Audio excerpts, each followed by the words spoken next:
Kati ya yai na kifaranga, kipi kilianza? Swali hili limekuwa likiulizwa mara kwa mara. Hapa tunagundua kilichoanza ni ubora na kukumama. Siri iko huku Interchick. Wataalamu wetu huhakikisha kukumama wanapata lishe bora, wana afya bora na biosecurity ya kiwango cha juu ili wazalishe mayai yenye ubora. Lakini si kila yai linaenda kutotolewa.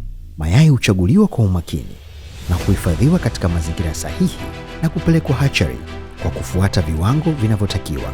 Teknolojia ya hali ya juu, mazingira safi na salama ya kutotolesha mayai huzingatiwa, na kila hatua inadhibitiwa kwa umakini ili kuzalisha kifaranga mwenye ubora. Hapa sasa, kifaranga bora hutotolewa, unafanyika ukaguzi wa ubora, kupewa chanjo muhimu ya siku ya kwanza na kupangwa vizuri kwenye maboksi tayari kwa ajili ya kumfikishia mfugaji.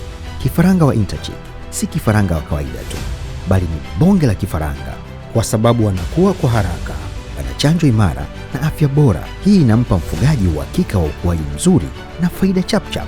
Fuga kwa faida na bonge la kifaranga kutoka Interchick.